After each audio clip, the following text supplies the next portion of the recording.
I just saw your Home Alone 2 shower video. Yeah. Absolutely cracked me up. If you haven't seen it, it's really good. It's very basic. It's one take, I'm assuming. Yeah. It's a fun one. Yeah. So, hey, everybody. Welcome to the Michael and Riley podcast. I'm John Howard, a media producer, and I am here today with Chris Kew, a realtor here in Central Iowa. Welcome, Chris. Thank you for sitting down with me here. Introduce yourself a little bit. You know, how long have you been in the business? What got you in the business? That sort of stuff. Yeah. Chris Kew is the name. I work over at Remax Precision. I lead the Kew real estate team. Just wrapped up year number 8 in real estate. I started off in the Chicagoland area, Wheaton, Naperville, that area in 2017. Sold there, lived there for 4 years. I still sell real estate over in Illinois. But in 2021, moved back here to Iowa, got licensed January of 2021, and 2021 was crazy. I was selling in both states every other week. Wow. I'd stay at the I-80 truck stop. Sometimes I was sleeping overnight there and going to listing appointments on Sunday mornings. And that one was a wild year. And now mostly focusing on the Iowa business, but still occasionally doing stuff over in the Illinois area. Okay. So did you have a mailbox at the I-80 truck stop? You know, just get your mail delivered there and... Probably could have, yeah. I mean, it would just be, find a spot to park the car and sleep for a couple hours, and a bunch of truckers are sleeping there too. And then, all right, let's finish the trek, get in at 2 a.m. and showing houses or a listing appointment on Saturday mornings at 8, 9, 10 o'clock sometimes. Yep. No, I started, I had my first shoot December of 2020. Oh. And then so stepping into 2021 was a great time as a new business owner because I was offering my first shoot for free. And so just to get my business out there, get, a portfolio built to show what I could do. And then that turned into a lot of business in 21, 22, because it was crazy. Sometimes shooting, 7, 8, 9 homes a day if they were vacant. And I could literally hop from them, okay, well, I'm here, I've got these two I can slide in here. You know, it was a lot of fun. Yeah. And I actually could have fit more knowing what I do now and how I streamline that process. But offer them free. That's a great idea. I mean, early on, your time's not as valuable early on in any sort of business. So, offering that for free and just, this is going to lead to long-term business. I don't do that anymore. Yes. But... not free anymore. Yeah, so somebody calls me up and like, hey, can I get a shoot? Yep. And I've had to actually tell a couple realtors that have been great cheerleaders for me, right? Like, hey, stop telling people that because I'm not doing that anymore. That was an introductory period. Yes. There was a period where every first shoot was free, but that is not anymore with where I have taken my business. So you list a lot up north of the metro. North, south, east, west. I've seen you a lot up in the Boone, Ames. Yeah, Boone's my hometown. Okay. Yep. Okay. So that's where you grew up, high school? Graduated high school from there, yep. Okay. And sold my mom's house 2-3 years ago, so don't have like roots there per se, but still have a big network of people. Sure. So do you live down here now, or you still live up in Boone? I live in Ankeny. You live in Ankeny? Yeah. Okay, so halfway between, that probably makes it fairly... Yeah, it's not too far. Fairly convenient. I do a lot of stuff in Ames as well, so Ames, Boone, but I mean, north, south, east, west. All the state of Iowa. Right. And Illinois. and Illinois. Everything in between. Yep. So we just finished up 2025. I saw a stat that your team sold like 36 million. 36 million and some change, 36 million and 100 homes. Exactly 100, yes. That's fantastic. When it comes to selling, what is something that, whether it's their first time selling or it's probably been a while for them to list their house, what's something in today's real estate market that either is a little surprising, or, when you're meeting with your clients, you're answering a familiar question or a fairly common question over and over again? Well, I think a lot of people, there was a lot of headlines of, how fast homes were selling from 2020, 21, and then like the first half of 22. And then not as many headlines of it taking longer, for homes to sell. So people remember, even if they haven't sold a house in 20 years, I'm getting people like, oh yeah, you get multiple offers the very first day. I'm like, well, I mean, it kind of depends on how you price it and how we market it. And, but yeah, they're still thinking that it's 2020, 21, or first half of 22. So in that conversation, I would imagine a question asked back is, well, is that a strategy you want to look at? Right? Is that something you're looking to do, versus are you going to hold more firm on a price, or a price that you want, those sort of things? Because I would imagine if you're looking for that multiple offer, you want to create value. Yeah. Right. You want to almost price it a little bit low to create that interest, create those multiple offer situations in today's market, which, by the way, we are sitting early January 2026, because this will be out in a couple weeks. Yeah. But there's really, I tell sellers there's 3 ways to price a home. You've got that like aspirational pricing, like, hey, this is going to take longer. Most likely it's going to not sell for full ask, but, a little bit lower. You got comp based, at market value, and then the like event based, almost like an auction type of thing, bidding war. If you want to price it that way, I can't guarantee someone's going to come up to your number, but how do you want to price it? I'll give them, 3 numbers and say, this was this scenario, this one's this one, this one's this one. Here's about how long it should take. And just kind of, it's up to the seller, homeowner, how they want to price their home. And those homeowners, do you see them leading kind of one direction, or do you have a pretty even split between Most people want the aspirational pricing. Well, of course they do. They feel like, oh, I don't want to leave any money on the table. Well, I like to price it right at market value, because, if the comps support it and there's, enough buyers for it, then it should still sell within a reasonable time and you can get full ask. Or, if the agent is good at drumming up interest, then you could still get, after 10 days on market, you can still get above ask. If you go to one buyer, buyer's agent, and say, hey, I've got other interests, are you guys going to put an offer in? I just had one that closed in December that they came 5,000 higher. I did let them know that there was other interest, but I didn't get an offer from them. They just came in aggressively and said, oh, well, we don't want to lose out on this. So I was like, okay, you come in 5,000 higher, let's lock it up. Let's lock it up. Yes. I don't think the other person that's kind of wishy-washy is going to come in that aggressive if they're still on the fence. Sure. Now, in terms of, creating that interest, where in your business, how are you creating that interest, around your listings? Professional photography is a given. I'm surprised some of the photos that I see.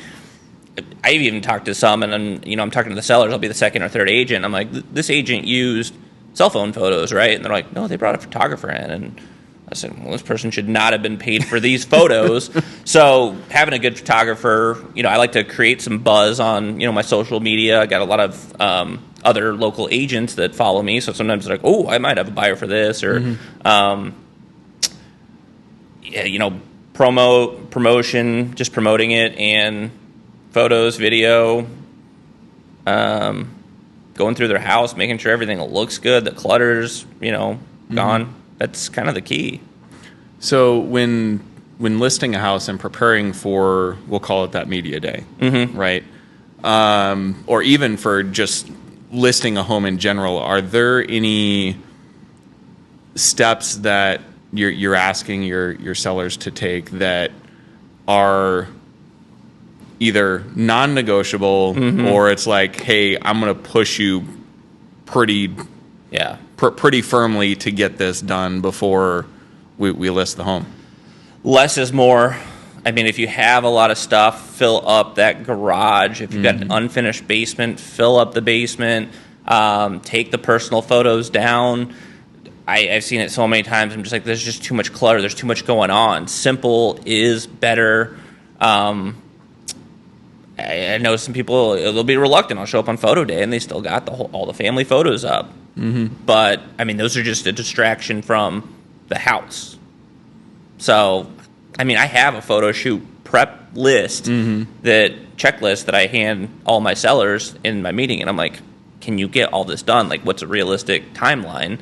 I've shown up to photo shoot day and said, no, we're not taking photos today. And told my photographer, I'm like, hey, I'll compensate you obviously for your time. You're going to get the business when it comes, but this is just not photo shoot ready. And it's a hard conversation to have, but I think the sellers appreciate it. I don't want to put a product out there that people are like, oh, that's way overpriced. Just look at this, this, this. I'm like, well, those are things that are just distracting them from the house. I've certainly opened the front door to a couple homes where the realtor wasn't meeting me there or something like that and been like, hey, do you really want this house shot like that? And I'll put a FaceTime video, right? Yep. And I'll be like, here, I mean, is this the way? Yep, go ahead and shoot it. All right. Oh. All right, we're good. We're good. I had an hour and a half drive to a listing shoot one time. And I get to the location, and the checklist for a lot of it was not touched, right? And the realtor and I kind of got talking. I pulled the realtor aside, and I went, "Hey, and the realtor was saying, hey, I'm sorry, I'm going to have you come back." And I'm like, I'm not driving another hour and a half back. So here's what we're going to do. We're going to completely clear out this room. Yep. And fortunately, I had time in my day to do this. This is when the shoot would take me 15 minutes, but I blocked out an hour for it, right? We're going to clear out this room. I'm going to shoot this room, and then we're going to take all this other stuff and shove it in there and just make it look presentable. Yeah. Right? And so, I mean, we moved so much stuff. I was so sweaty by the end of that shoot. Yeah. I mean, that's why I show up to, my photo shoots that people are still living in. If it's an empty house, hey, you guys can go do your thing. I'll show up maybe for a video at the beginning, my intro. But if they're still living there, either me or somebody from my team, a lot of times I tell all the sellers, my job during the photo shoot, I'm just going to be moving dog crates or, hey, I don't really like how this looks. Opening up all the windows, blinds, turning off fans. Like, we actually have a role on media day other than doing your little intro and then heading out. Like, I've gotten super, super sweaty moving stuff. Oh, let's move it all from this room into the dining room. It's full shot. If you got a video, move it all into there now. Do all that. Yeah, it's a lot of work. Yeah, it definitely can be. When it comes to media, right, and the media that you're creating on a listing, what is your goal for that media, both short-term and long-term? My goal with the media is just to get the most eyes on it, the most exposure. The more people who know that this house is for sale are aware of it, the better chance you have at selling it for top dollar. That's it. That's what your job as.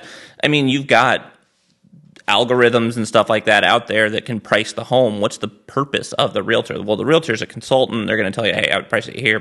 We're looking at trends.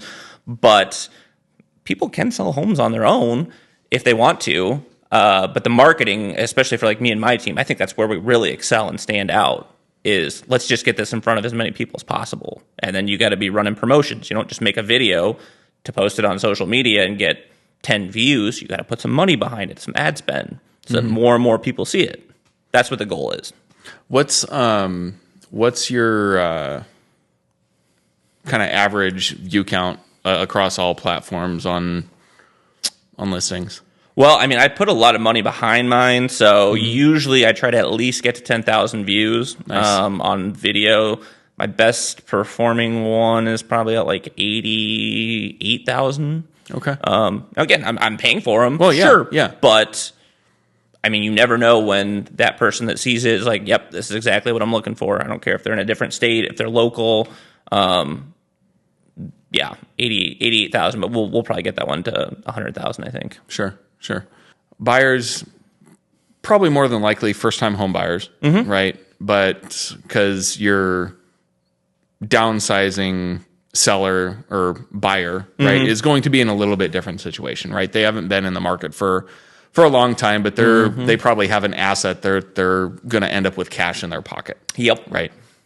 So when it comes to first-time home buyers and working with them, what are some common questions that you're answering at that, those initial appointments or even during the process that are common, or maybe questions that may be common knowledge to somebody that's closer to the industry, but might not be common knowledge to a new home buyer, or they don't know to ask that question type thing?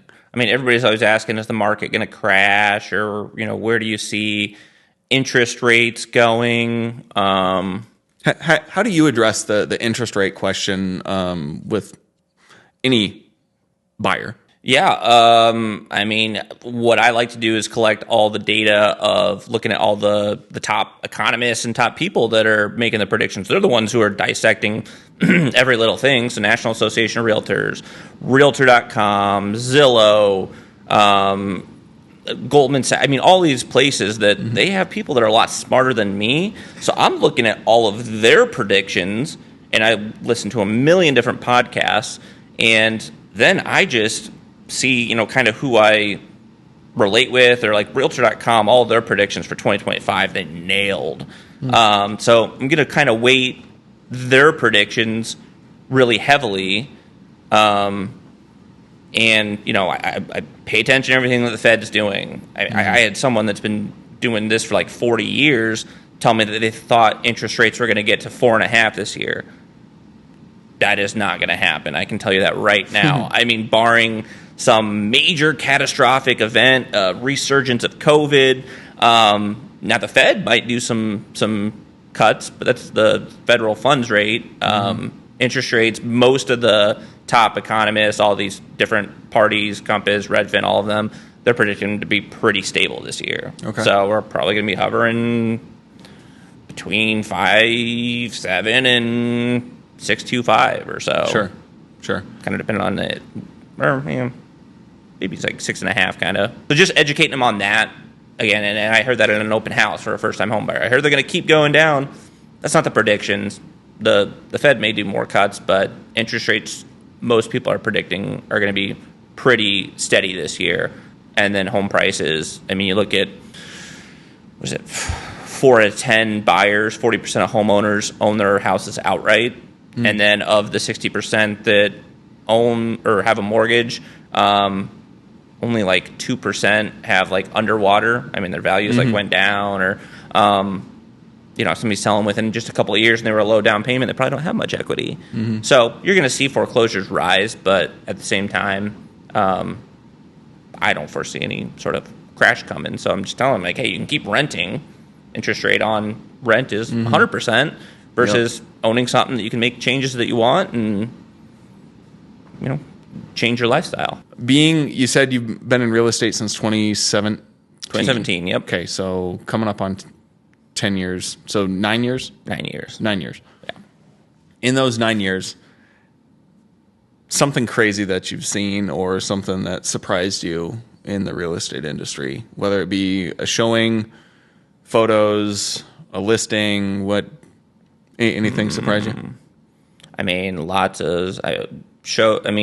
I think some of the craziest things happen when you're showing rental properties and the tenants are supposed to be gone, and then you show up and people are cooking, so the house smells. And one time we walked in on somebody in the shower, and so then we were like, yep, that's not going to work.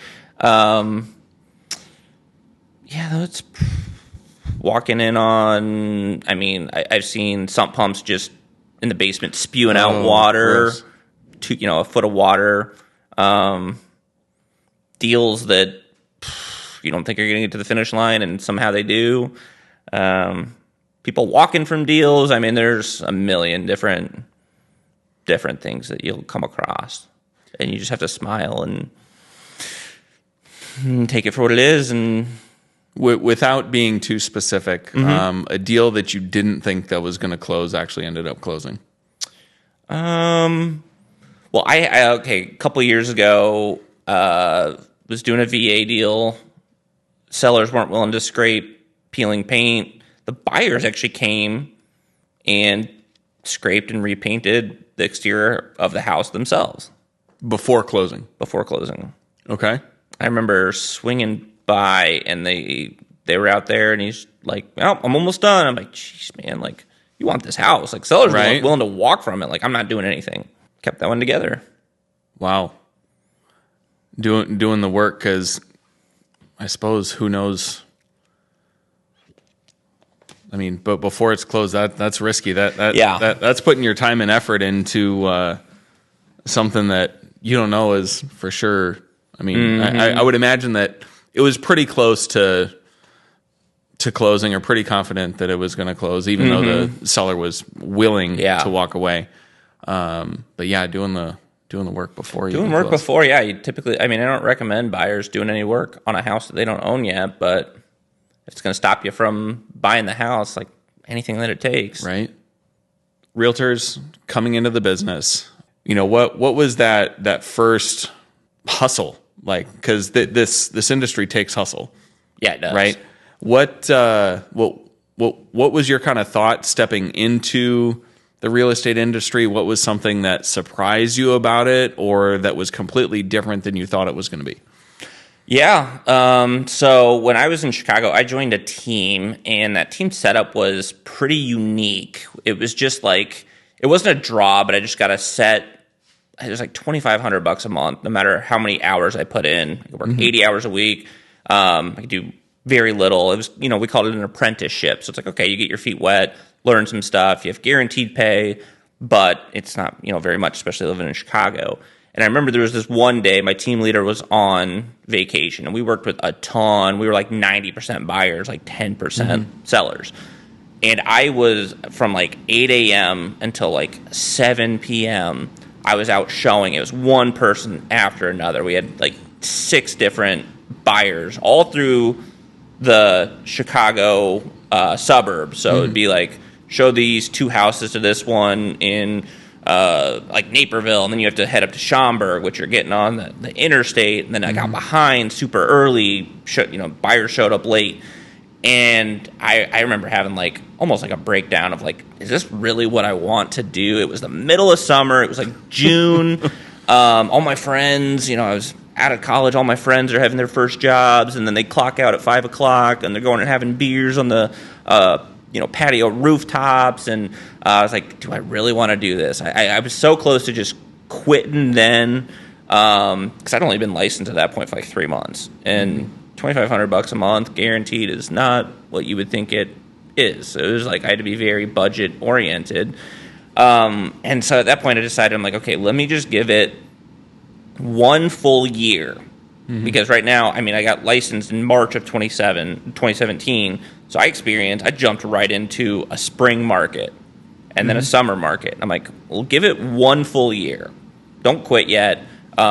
Maybe there'll be slower times when you're still getting that, little bit of money, and then it'll balance out. And then over that year, I developed, I finally started getting that first closing, getting that deal under your belt.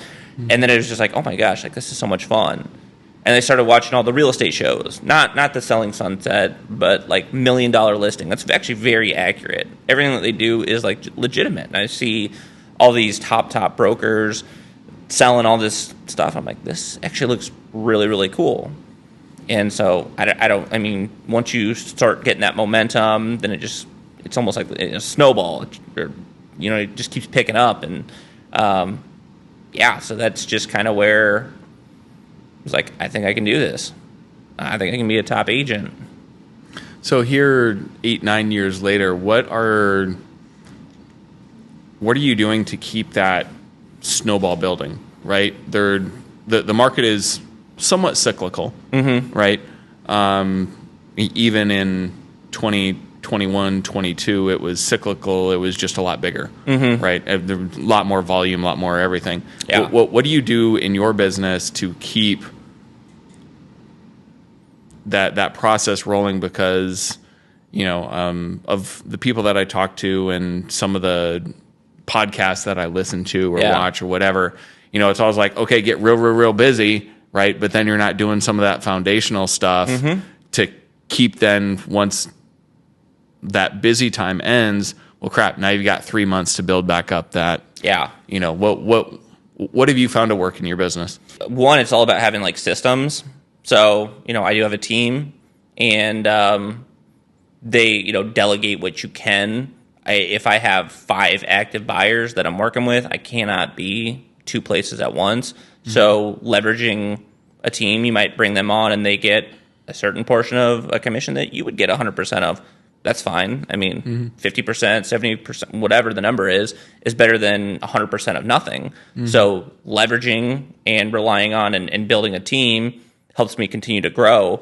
But I truly believe in real estate, you should grow every single year because, let's just say, and I actually have all my numbers for every house I've ever sold on a spreadsheet and all my, what I've produced every single year as well. First year was 7, then it was like 11. And then the third year was kind of a breakout year of 28.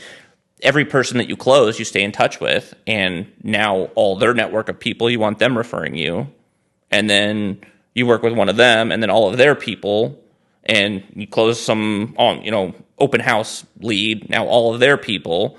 And then a couple of years later, now that first person that you helped comes back, and it's just growing and growing and just being every person's go-to agent when they think about it. I mean, I love getting referrals from my clients. Oh, hey, my dad has to sell.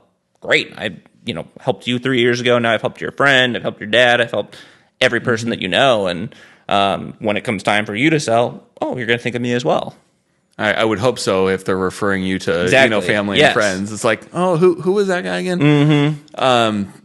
How big is your team? Talk about the structure of your team, and are you looking to grow? Are you looking to stay the same? And if you are looking to grow, what is it you're looking for? The goal is to grow. I don't want to grow into these like mega teams where like the team leader doesn't actually even know, some of the agents. But right now we've got 3 licensed agents and then a full-time admin. And I think kind of a sweet spot would be maybe 10 people under me. So probably once you get to a point, you get another administrative, back end office work, posting stuff on, the social media, Facebook, all that. I could get, as long as the numbers make sense and, it's mutually beneficial. Hey, I provide you value. You provide me value. Could grow bigger than that. But again, I don't want to be too massive where it's just like you don't have control and now you've got people that are using your name and not doing the way, the systems that I've put into place. But yeah, it's a lucrative business. You can do really, really well in it if you really have the right intentions. If you're just doing it just for the money, probably gonna, it's probably not gonna work out for you. But people that truly want to help these people with their real estate needs, those are the people, hey, let's see how I can help you grow your business. Maybe you're on the team for a couple of years. Maybe you're a lifer. And you're like, hey, I see so much benefit in this. And it's just all about what makes sense. Somebody comes to me and I don't want to answer the phones after 5 o'clock at night. So having a team that I can rely on, or I don't feel comfortable getting in front of the camera. Okay, cool. You got a sweet listing. I will go do the camera. Sure. Hop in front of the camera and do the hype video for it. Do you do videos on all your listings? Not all, no. Some, unfortunately, the fact of the matter, some just aren't as aesthetically pleasing. Sure. So it's kind of a, is this going to look really good? Is it going to get eyeballs on it? Every person gets professional photography. Even, my best friend just listed last year a dump of a house, and he will admit it because he was wholesaling it, or he bought it cheap and then we resold it. But I still brought my photographer out. I think everybody deserves to have that professional photography and put it in the best light. Even if it's even empty lots, I'll do that because you're thinking, I'm going to save the money. It's not going to be a big commission, but if the photography is not right, that could be costing your seller a couple $1,000, and I don't want to cost my seller a couple $1,000. I want to put the most money in their pocket. So if it costs me a couple $100 for photography, I'm going to do that every time. I had an agent that was listing a plot of land for development, right? Yeah. And it's not something that even with our drones, with how high we can fly those, it wasn't going to do any good. No? right? No. I mean, one, we can only go to 400 feet. And if you're selling 70, 80, 100 acres, it's sometimes hard to get all of that in there. Sure. But this listing was also in Newton. Oh, yeah. And Newton, that airport almost covers, like the restrictions really cover a lot of. So I know a couple pilots. I called up a pilot and said, hey, what's it going to cost me for you to fly me around this property so that I can take shots from 1,000 feet instead of 400 feet?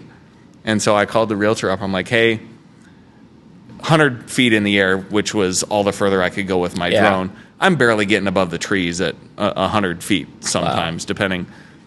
And so I called the realtor up. I'm like, hey, this is what it's going to cost.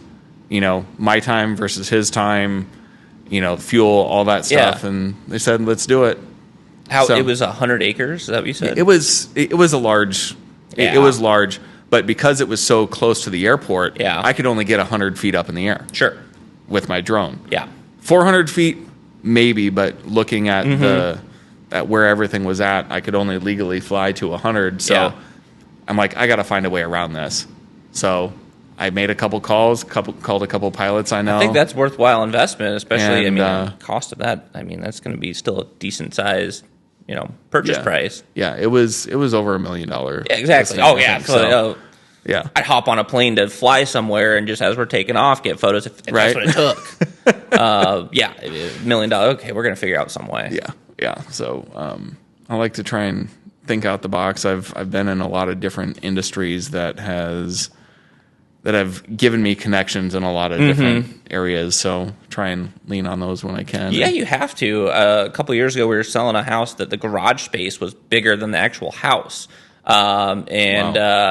My buddy Ryan Witten knew somebody at Mercedes, and so we rented a couple Mercedes and drove those up in the listing video. He's like, "Oh, yeah, it's good promotion. Tag us in it." And so you got to utilize those when you can. Yeah, there was a $2 million listing that a realtor had me come out and do some preemptive stuff on, and we talked about the listing, and I think she paid for some drone or something like that. But I was with those higher end listings. This realtor wanted to go all out on video and stuff that. Yeah, and so it was like a 6-car garage, and so I was trying to line up 3 to 4 cars.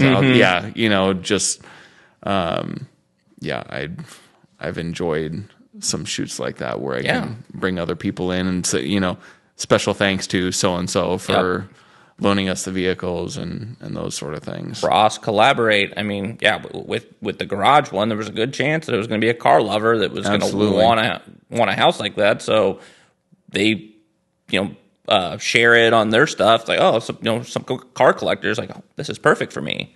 Yeah. Yeah. 6-car garage. They're probably going to like their cars. Yep. Or be able to open every single door and not ding a darn thing. Yep. There is that too. What advice would you give to somebody that's looking to get into the real estate business? Find a mentor. You come in with an ego of I've been so successful in everything I've done and I can do this on my own. Most likely you can't, because I've met people that have been in the business for 20, 30 years and they're like, I still feel like you can learn something new every single day because you don't know what you don't know. So like I've seen people 20 years in and they're like, oh, I didn't even know that was a thing. There's just so many different things, whether it's on the, I've learned stuff on the insurance side. I've learned stuff on like the lending side. You can learn a million different things about a house from like inspections. I would find a mentor, you can join a team or just your managing broker or just an agent that's willing to help you out. Because you're going to have questions on the contracts. You're going to have questions on, I'm friends with like my inspectors. So if I'm going through a house, I'm like, this kind of looks weird. I might snap a quick picture and send it to them. Hey, does this kind of look weird to you? And so I'll tell my, clients, he thinks this might be, not correct. Or if you have a roofing friend or an electrician friend, anybody that you can lean on. But I would find a mentor that has been doing this, is successful, and I worked on a team, like I mentioned before, for 3 years. I gave up some of the business that I closed, but I was also asking them questions nonstop, getting help on pricing homes. I mean, this is people's biggest assets, and I've seen some, newer agents or low producing agents just butcher some of these listings, and I'm like, oh my gosh, you probably just cost that person like $5,000-$10,000, which to an everyday person, that's a lot of money. So find someone that you can rely on or have looking over your contracts. I've seen people write up contracts that were contingent on financing, but they didn't even put it in an appraisal contingency. So appraisal comes in low. Hey, I got bad news for you, man. Your clients have to make up the difference here. Like, you signed this without having an appraisal contingency in it. You screwed your clients over. I've had buyer's agents send me offers waiving an inspection altogether on like a 1910 home that just with plain eyes, I could see. I'm like, oh, there's some stuff that's definitely going to come up in this, and nobody said it had to be an as-is sale. I would dip into my pocket and pay for a home inspection before I'd let somebody just not get one on like a older home. So find a mentor that is going to help you, someone that's successful, someone that has the desire to help you succeed and grow. That's going to help you get going. Just get some deals under your belt. I don't care if it's a empty lot, and if you're like, hey, I want to start setting up meetings with my friends or family, would you come along with me and I'll bring you onto this? You can be the main agent, but this successful agent's going to, hey, I don't take on listings that I don't think are going to sell, so I'm going to get this thing closed. You'll get the credit for it. I'll get some of the money, and it's a win-win for everyone. Now you get that under your belt. That deal is done. It's closed. Yep. Checks are in the mail.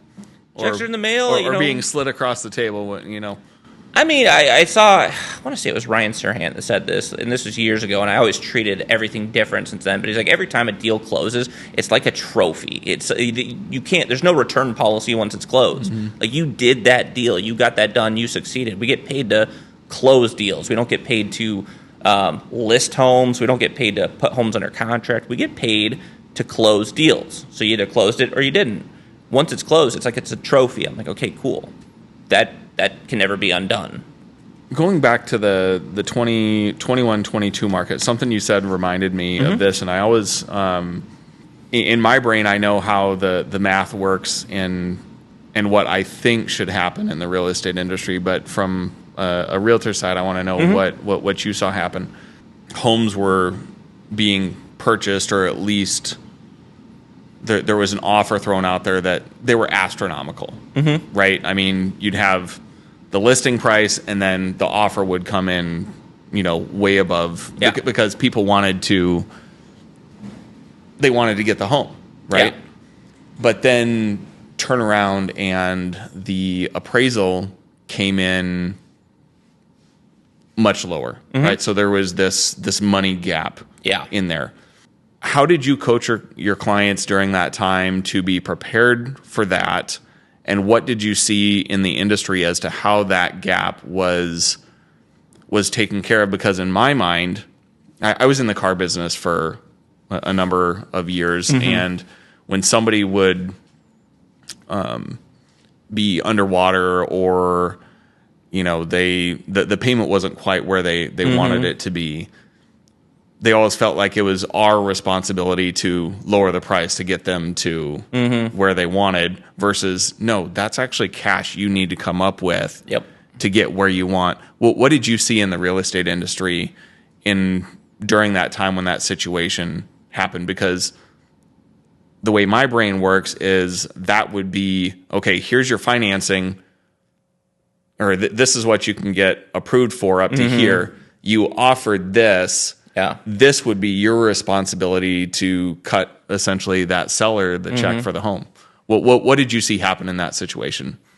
I mean, especially because 2021 was the year that in 22 I was really, honing in on both states, and the markets were night and day different. Chicago's so much more competitive. I mean, they're still very, very, very short on inventory. And then I was over here, and homes weren't.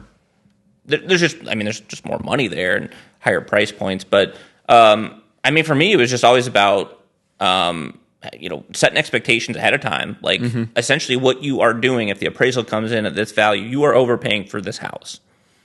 That's just how it is. It's like if, you went to the store and saw a $10 item and then you went up to the cashier and said, I'm going to pay you $12 for this.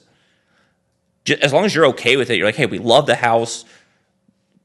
We're willing to overpay for it. I mean, there's more things that go into a house than just the finances aspect of it. I mean, you can't put a price on the memories or, the experiences, the parties you're going to have on it. So that has, intrinsic value of, whatever they want to value it at. If you find the absolute perfect house that's in the perfect neighborhood next to, I don't know, your parents or your friend, or it's a walking distance to the schools, you don't have to drive them anymore. There's other value besides that. It's just up to, I tell the buyers, it's up to you if you are willing to pay that or not. We were using a lot of escalation riders. So saying, hey, the house is listed at 300. We would come in at 300 saying, and we'll beat the next best offer, if there is any, by $1,000, not to exceed 315. Sure. Are you guys going to be staying here long term? Most likely. I mean, if you're only talking $15,000, if you stay there 5 to 10 years, the market's going to reset and it'll probably not be that big of a deal. I know other parts of the country, Florida, Texas, Arizona, California, a lot of them are going $100,000, $200,000 over ask. Luckily, we weren't really in that market. I didn't see anything that insane. I want to say of the however many deals that I did in those couple of years, I think 16 or 20 is the highest I had any buyers go over. And were they then willing to stroke that $16,000-$20,000 check? Yeah. Were you ever on the opposite side of that, where you had a seller that accepted an offer where the buyer was like, well, okay, I offered $350, you priced it at $300, let's just say, and the appraisal came in at $310, and they were trying to negotiate that down. Oh yeah. So that's where my question was leading is yeah, those get tricky. I mean, that's all about two agents who need to take emotions out and say, how do we come to a middle ground? So like in one where it was a significant, probably 20,000, everybody gave in a little bit. The sellers came down 10,000, buyers came up 10,000, both agents threw a little bit in. I mean, we're problem solvers. Again, we get paid to close deals. So it's like if we're 2 days out from closing, and it's like, how can if I have to make a little bit less money off this, but I can get done with this, make happy clients, they're in the house, and they're going to call me when they go to sell. Whatever I got to do to get the deal done, we're gonna do. So yeah, in that scenario, is everybody gave a little bit. I've had some sellers say, we're not going to budge. We'll go back on the market. Okay, buyers, do you want it that bad? Do you want it that bad? No. Okay, let's go find something else. I've had people back out because of that. And then I've had buyers, we're willing to do that. We don't like it, but we want this house that bad. A lot of people also look at what they've already invested for time. I mean, you already paid for a home inspection. You paid for the appraisal. Maybe you got sewer scope, radon, all these other things. You might be in a couple $1,000s. If appraisal comes in a tad low, it's like, do we pay $5,000 more to get the house, or back out and go buy another house that we're gonna have to pay for appraisal, inspections, all these other things? Now we're only out $3,000 if we back out. And it's like the next house might be a second to this one. Well, for $3,000, does it make sense to get the perfect home or your dream home or whatever you want to call it? Yeah, it might be worth it.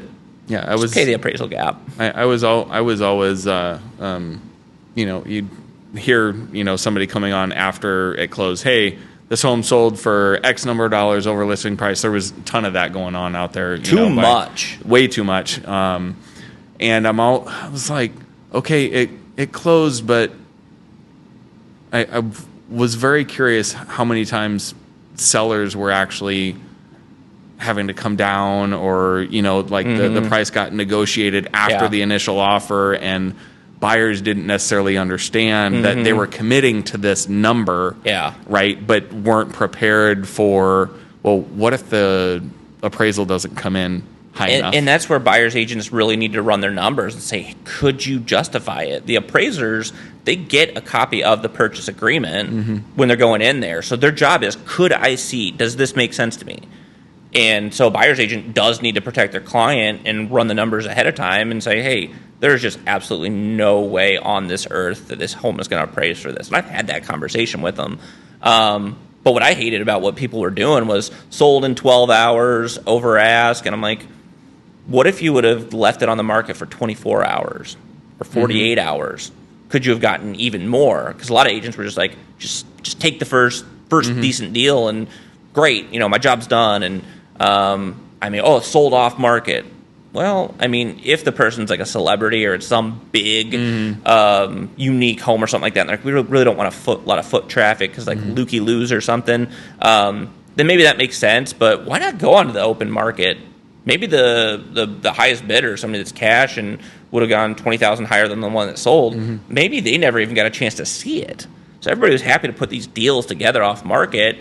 On my listings, I never sold a house off market because I told the sellers, the best opportunity to get the most money for you is to go onto the market, for the open market to decide what it's worth. Because those people that are off market, they're still going to see it. They're still going to see it. They still are in the buyer pool. Yep. There was one just last year, 2 years ago, that a Compass agent had a deal that they were going under contract. They sold it off market, and then the buyer started thinking, well, are we overpaying for this because we bought it off market? Goes onto the market, and then another buyer pays $100,000 more. And the seller's like, oh my gosh, I'm glad those buyers backed out. The buyers were just thinking, are we overpaying? The market's not dictating what it's worth. Turns out they would have left a lot of money on the table if they would have continued with that deal. And so you never know who has a family member that lives next door and they're like, oh my gosh, we've been waiting for this house to hit the market. We'll pay whatever it takes. It's outside of the, what it's worth to, an appraiser. It's, hey, this is worth X amount to us. I don't care what we have to do to it to get this house. Well, the seller just left money on the table by selling it without anybody seeing it. So that's why, that's why I get giddy when I'm doing the photos, the video, all the social media stuff, any of that stuff. I love investing in my marketing because it's going to help that seller make the most money. Well, we're about out of time here. Sure. I don't want to keep you too long, but thank you. This was good. It went in a direction I didn't exactly, think you never know what you're going to get with me. Go. Yeah. Well, that's just it. That's why I don't write down a lot of questions. I did glance down a couple of times, just like, okay, can it spark another question? And then you'd say something, and it would completely pull me off of that. So, thank you for coming down today. Yeah, thanks for having me. And